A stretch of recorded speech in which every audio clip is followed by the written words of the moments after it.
Bonjour les jeunes, bonjour les gens, les moins jeunes, tout le monde, tous. Petite correction du TP. Ceux qui veulent le fichier qui serait sur YouTube, n'hésitez pas à m'envoyer un mail. Et puis pour ceux qui ont déjà fait, voici la correction. Donc vous avez compris qu'il y avait sur le fichier directement des consignes là, mais les consignes je vous invite tout de suite à aller voir dans la partie commentaires, c'est-à-dire en dessous sur chaque slide. Donc ceux qui n'ont rien trouvé, c'est qu'ils n'ont pas très bien ouvert les yeux. Et si jamais c'est caché, il suffit de faire comme ça pour réouvrir un peu plus. Voilà. Donc, on vous demandait d'abord de faire le thème, donc de mettre un titre thème, et ensuite choisir un thème dans le menu conception. Ici, donc vous pouvez choisir n'importe quel thème ici, moi je vais prendre celui-ci, et ensuite de choisir une variante, donc vous pouvez juste changer le jeu de couleur par exemple, si vous voulez faire quelque chose un peu plus d'une autre couleur. Et ensuite on vous demandait de choisir une disposition différente peut-être. Alors les dispositions pour information, une fois que vous êtes sur une diapo comme ça se trouve ici. Donc, alors, vous pouvez la choisir quand vous insérez une nouvelle diapo, mais si elle est déjà insérée, il suffit d'aller là et vous retrouvez un petit peu le choix que vous voulez. Donc comme on voulait juste... ouais, on peut laisser celle-là aussi, mais c'est pour dire que vous pouvez changer de disposition si vous voulez. Et là, je vais juste mettre un slogan.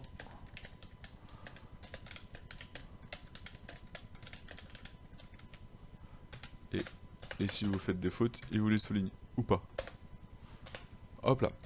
Voilà, donc ça c'était assez simple, hein, normalement tout le monde a trouvé. Vous pouvez faire un petit peu de mise en forme si vous avez envie. CTRL E ça marche aussi pour centrer.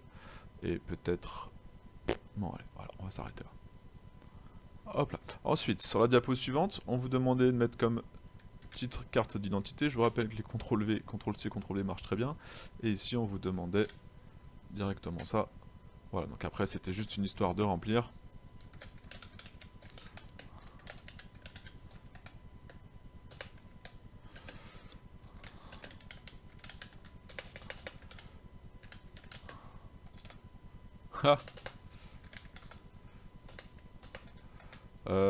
Balance, du coup.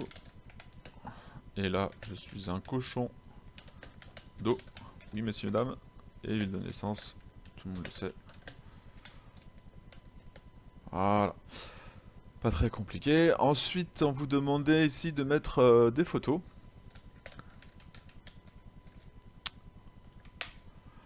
Alors pour mettre des photos, en fait, je sais pas si vous avez remarqué quand vous êtes sur ce genre de choses, vous avez ici directement la possibilité d'insérer des objets. Plutôt que d'aller dans le menu insertion, vous pouvez directement ici cliquer sur par exemple image si vous avez envie. Voilà, alors je vous rappelle aussi que vous pouvez directement sélectionner des photos et les faire glisser. Hop, voilà, elles sont là. Vous n'allez pas regarder mes photos.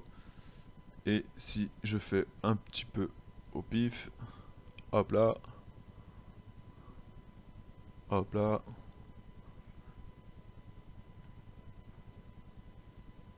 hop là par exemple. Donc voilà, on glisse toutes les photos, hein. 3 photos à des époques différentes. Voilà, donc après vous connaissez, on a déjà vu sous Word comment manager un petit peu ces photos. Vous remarquerez qu'il y a des petits traits horizontaux verticaux qui se mettent pour un petit peu des repères par rapport aux espaces ou par rapport au centrage de certaines choses. Et ensuite vous retrouvez tout le menu format de l'image là-haut. C'est comme sous Word, d'accord, avec l'option organisée qui devient très importante, car du coup on va avoir plusieurs photos les unes sur les autres, notamment quand on fera des animations, qu'il y en a qui arrivent et qui s'en font. Intéressant d'avoir le volet sélection. Vous pouvez ici masquer des photos quand elles sont les unes sur les autres. D'accord, vous retrouvez le cours sur Word sans problème si besoin. Voilà, et évidemment, vous avez toujours tous les styles ici. Si vous voulez faire des trucs un peu différents, un peu stylés, ça se discute. Voilà.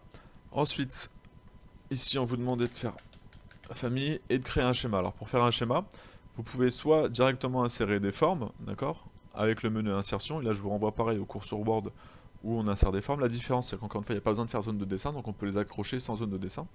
Et sinon, vous avez l'outil Smart Art qui est ici, que je vous laisse aussi aller explorer, mais c'est important de le savoir. Par exemple, on peut faire avec ce qui est hiérarchie, des organigrammes, donc c'est peut-être pas adapté à votre arbre généalogique, mais ça va être très adapté pour tous vos stages. On vous demandera de faire des organigrammes de la société ou du service, et donc vous pouvez choisir un style comme vous voulez. Et ensuite, vous avez ici le menu qui va vous permettre de saisir directement, mais surtout, une fois que vous saisissez, avec des tabulations, des tabulations comme les listes à puces, vous allez pouvoir ordonner ça de façon très facile. Donc pour tous les smart art que vous ferez, Vous allez voir que c'est assez simple de passer par là tant que votre schéma rentre dans les standards, on va dire, du Smart Art. Dès que vous voulez quelque chose d'un peu plus compliqué, Smart Art n'est pas forcément utile. Donc là, pareil, prenez le temps d'aller voir tout ce qu'il y a possibilité de faire avec le Smart Art. Ensuite, ici, on nous demande de faire un tableau. Donc là, vous pouvez directement cliquer ici. Et on demande qu'à gauche, il y a différents environnements dans lesquels on travaille. Donc on va faire famille, école, copain. Puis dans 3 colonnes, lister les valeurs. Donc là, on nous dit directement qu'en gros, il nous faut 4 lignes et 4 colonnes. Si on a bien fait le calcul. D'accord. Et là, on va mettre.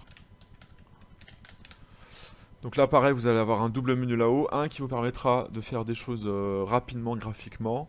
Par exemple, demander quelque chose de différent pour la première colonne, etc. Par rapport au style aussi, on peut faire des choses différentes rapidement. Et ensuite, dans la mise en page, très important, mais c'est exactement comme sous Word encore une fois. Je vous laisse explorer tout ça, c'est pas compliqué. Vous êtes jeune et vif d'esprit, vous allez trouver tout ça. Donc après, il suffisait de taper tout ça. Et ensuite, de mettre vos valeurs. Alors, notez qu'on peut ici fusionner. Ici. Et on peut même fractionner, chose qu'on ne pourra pas faire sur Excel. Toujours CTRL E, ça fonctionne. Voilà, puis après je vous laisse mettre vos valeurs ici au fur et à mesure, c'est très personnel.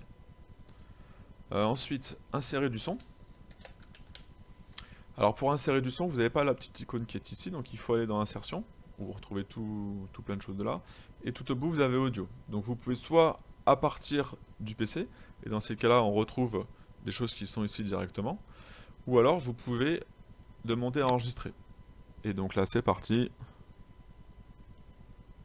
Bonjour, ceci est une interview du grand chef, bonjour, blablabla, etc., etc.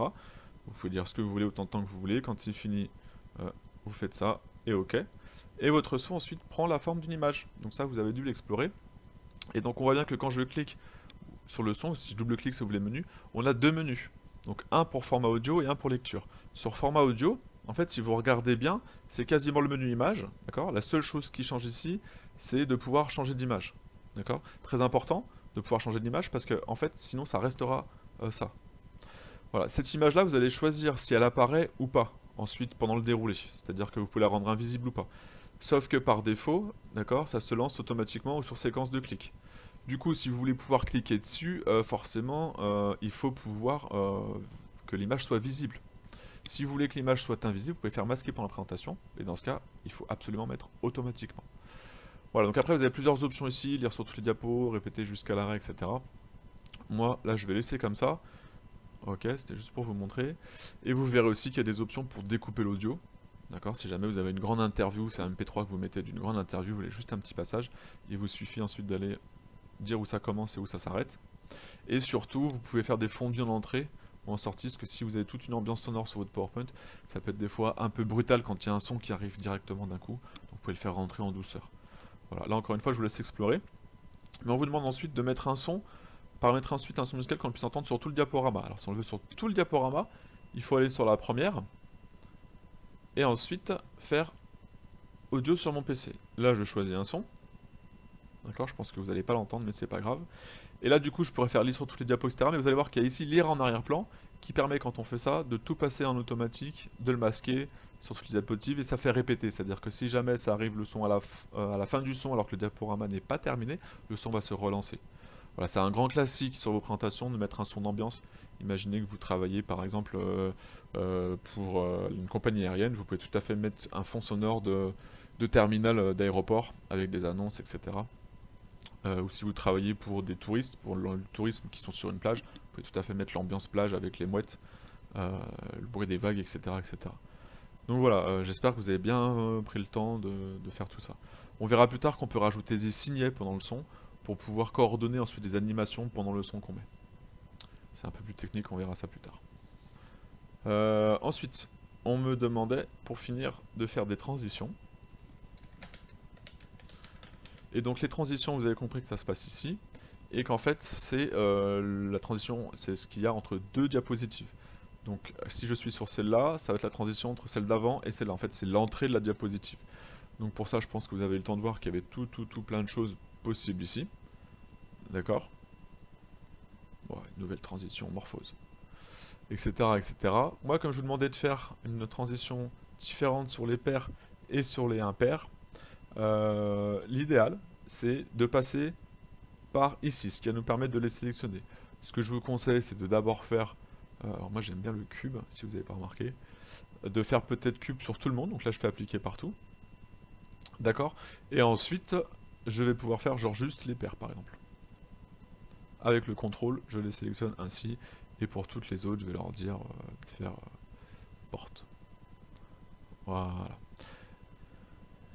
Et enfin, pour finir, on vous demandait, arrangez-vous pour que toutes les diapositives passent automatiquement à la suivante, d'accord? Tout en laissant la possibilité de passer en cliquant. Donc c'est ici que ça se passe. Par défaut, c'est manuel, c'est-à-dire que par défaut, il faut cliquer pour passer à la diapositive suivante. Et si vous venez cliquer ici, vous pouvez dire que ça passe automatiquement à la suivante au bout de 10 secondes. Donc là, je viens de le faire pour une seule. Donc je suis tenté de dire, ah bah je le veux pour tout, donc je vais faire appliquer partout. Sauf que, en faisant appliquer partout, je vais appliquer ça partout, mais aussi les transitions. Donc là, je vais casser mes transitions si je le fais. Donc en fait, j'aurais dû le lire avant, le faire avant. Ou alors, je passe par là. Et là, encore une fois, je sélectionne tout. Et là, je peux dire après et mettre mes 10 secondes. Voilà, donc du coup, je laisse la possibilité des deux, manuellement et automatiquement. Il y en a qui décochent des fois le manuellement, ce qui fait qu'on est obligé d'attendre la fin du timing. Il y en a qui décochent les deux, et là on se dit mais c'est bête, je peux pas passer à la suite. Vous verrez qu'on peut faire des liens hypertextes, et du coup faire des comme un mini site internet en fait avec que des liens de diapo en diapo, sans que ça passe jamais à la suivante, mais juste que ça passe à travers les liens. Voilà en gros les petits trucs qu'il y avait à savoir sur ce TP.